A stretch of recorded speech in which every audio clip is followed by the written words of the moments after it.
How are you today? Well, I'm still here, and cops came to my house about 30 deep yesterday for my birthday. Okay. The day before. Okay, happy belated birthday. Oh, well, I wasn't too happy, but they actually had a pretty good response. I was surprised that they did. Well, the court order, you're expired from the program. Yeah, this so is there's on the 21st, though. Okay, and what happened?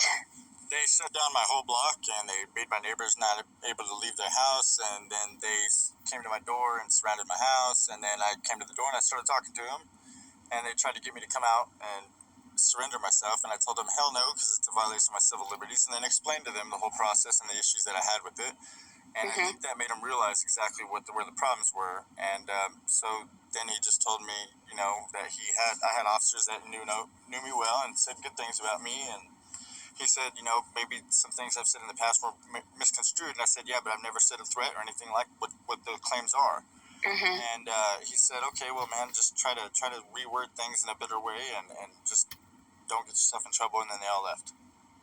Wow. Yep. So, here's the thing is they knew that you were expiring on the 22nd. So they did a last-ditch effort to see, if there was something there to execute the order. But the thing is that you're not a harm to yourself or anybody else, William. Yeah. So they don't have any legal basis to take you in. And now you're officially expired from the program, so you don't have any more obligation to the AOT program. You're not under any legal hold. Yeah. Well, now, but I still have that second contract that they were trying to give me. They said there was a new contract in total. So I don't know whether they're lying about that or what was going on there, but To continue in the program, or what were they referencing? They told me at first that they were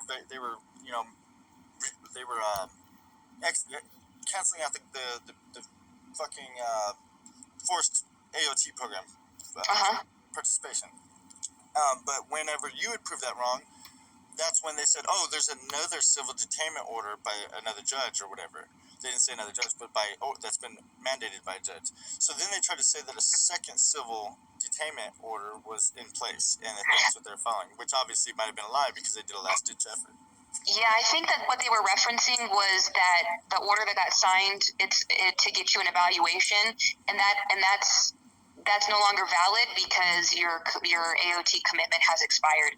So they can only utilize that tool while you're under a court commitment.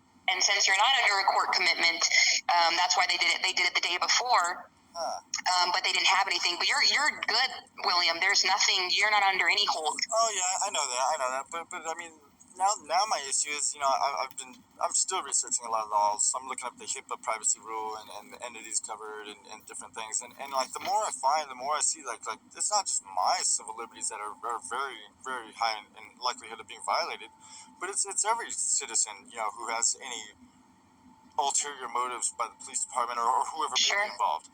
So it's like, and then if I go back and I look at, what the rules are as far as what you're mandated or forced to go to under, it's like,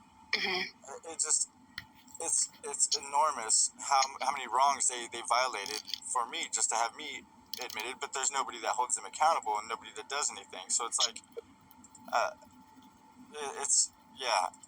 So, and the only reason I even found this thing was I found the short and long term the orders, like they kind of have everything worded in a way within their contract, their handbook, that kind of hides what they're trying to do or hides any rules that they would violate or run the risk of violating. And so, is this over with the AOT program, or are you talking about with the police department? No. This is with the AOT. So it's like for a long-term commitment into the psych ward. It says, is there a state law regarding the involuntary commitment? Yes. It does. Can an individual be voluntarily committed solely based on mental illness? No. So it's like, wow, that's kind of interesting because I don't have a mental illness anyway. So that already is a one red flag, And it says, what are the criteria for involuntary commitment for an individual? Danger to self or others due to mental illness, inability to provide basic needs, and then a treatment needed to prevent further deterioration.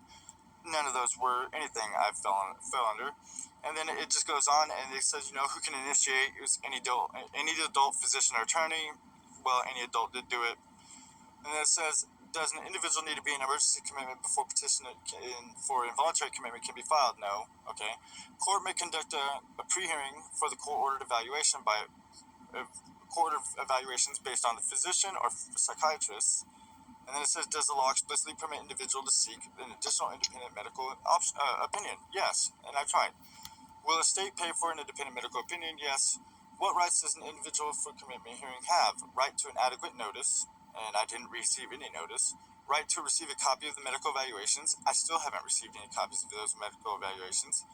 Right to be present at the time of the hearing. Okay, I was present. Right to counsel. Well, I didn't have any counsel. I'm not even sure if you witnessed the first court attendance because the only person that talked was the judge, but I definitely didn't get to talk to any counsel. Yeah, no, I just come in once the client gets over to the AOT program, unless I'm on duty for that month as the attorney for the clients who are at the hospital. Yeah, see that already. This is just red flag after red flag. And then it says right to be right to present the evidence and the witnesses. Okay, so I didn't get anything to present any evidence or present any witnesses. I didn't get that ability.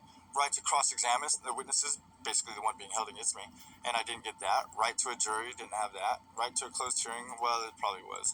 Right to have an interpreter, obviously I didn't need one.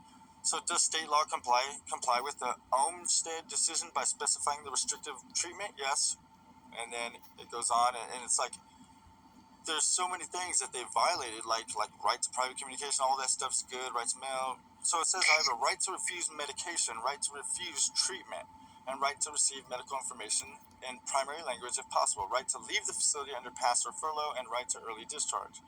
And then it says, does involuntary commitment limit to an individual's right to possess firearms, which is the last question. But this is all for Texas specifically. Right. Yeah, each law has a little bit different rules when it comes to the mental health cases. Which, you know what, William, this is something maybe you can look into and check and see, because you had to have been appointed an attorney. Whether they met with you or not is going to be a big issue. Because that, if you had issues with your case, the attorney is supposed to explain to you that you can appeal your case. See, so if a decision never explained any of that to me. Yeah, that would be the legal remedy, would be to appeal the court's decision and to have the case, and you can have the case looked at again by a higher court and possibly overturned. So do you remember what month were you in the El Paso Psychiatric Center? I started on March 22nd, and they ended me on April 7th, which April 7th is the exact day for the statute of limitations for that first arrest in April 7th, 2020, which is that's kind of interesting that it has a correlation there, but I don't want to go too far into thinking that's the cause for all this, but there's a good, there's more backing behind that happening for that reason than happening for mental illness, because I don't have that issue. And I'm going to ask you, I to try and go back, do you remember meeting with any lawyer? I'm trying to think of who the lawyer was for March. It might have even been it should have been two lawyers, because each month they change us out. So there's a different lawyer assigned to each month. Anybody. Yeah, see, that right there is a big issue, because every client has the right to meet with counsel. And the crazier part is if you look on my documentation that they had me, the documentation that released me with, that magically doesn't have the diagnosis or anything like that with it, not even the report that had me put into the facility. But if you read that, it mentions that I have a SAL is what I believe it is. It's basically somebody in charge of you. I forgot the exact acronym for it now. But, like a guardian or a conservator? Yeah, exactly. It's something AL, attorney ad litem? No? No, they tried to say my mom was this person. So maybe it's like three-letter acronym. Power of attorney? Basically, yeah, but it'd be my mom. Okay.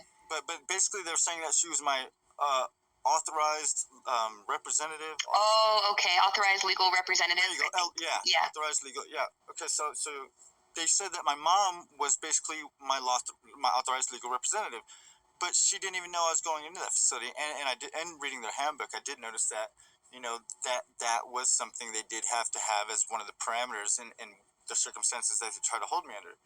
And my mom didn't even know I was in that facility. She thought I was off with a friend for that day, and I had to call her and let her know. And then she's like, "Oh, I didn't know you were over there. I thought you were Joe." And it's like, "Well, I've been in here all day." And then when I got out and noticed that they tried to say that she gave him permission, I'm like, man, there's so many loopholes in what the hell is going on with my case, and it's Yeah. so wrong. Well, this is what I would recommend. I mean, the good thing is you're off a commitment. You're not under any court order. Well, You're they got free me to going be. more. I got appointments today and tomorrow, and Oh, that may be just to transition you to like a outpatient clinic, yeah, it is. and that's, you know, if you're taking medications, so you can continue getting your medications. But as far as having to comply and meet with the judge and case managers and all that, you're free and clear. Yeah, you know, and I understand that, and I appreciate being free and clear, you know. But I mean, it's just the 16 days I went through in that facility, and then having the stuff on my background as far as medical history, and it still causes issues, and it would cause issues for the rest of my life. You know what I'm saying? So I mean, that's the problem. No, yeah, no, I completely understand. And you know, you're a very intelligent guy. You know your rights, which is important. You know, not a lot of people who come through this process have any clue what their rights are. And the fact that you're an intelligent guy, you know, it's a help and a hindrance, because you can see what was improper, but you can also see that there's not a whole lot of remedies for when things are done improperly. Accountability being held, and that's crazy to me, because like you try to go and see lawyers here in town to help with that accountability, and it seems like most lawyers here in town just like, you know, look for a reason not to, or don't want to spend the time.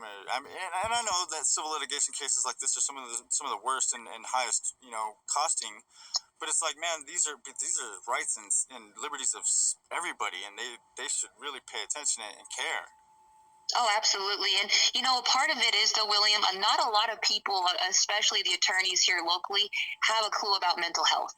And that's the problem that we have in the city, is that there's a big lack of education when it comes to mental health. Yeah. You know, and so it's a huge disservice to our community here. Oh yeah, they don't teach nobody about it. Like, I didn't even know this was a thing here. Like, it was interesting to go through it, because I learned a lot. Like, maybe there's a reason I went through it, but I mean, in learning about this program, I was like, man, I wish I would have known about this, because in my divorce 7 years ago. Sure, it could have been a resource. Yeah, sure, it could have been a resource. But having to go through it in this way, maybe not as a pleasurable experience. Oh, you know, definitely not. But at least I'm smart enough not to just always be mad about it, because I know. No, absolutely. Yeah, absolutely. And you've got a good head on your shoulders, and you've got a family around you. You've got your kids and your girlfriend, and you're building a nice life for yourself. And so I would just say to continue being you. I mean, you've got a good outlook on this.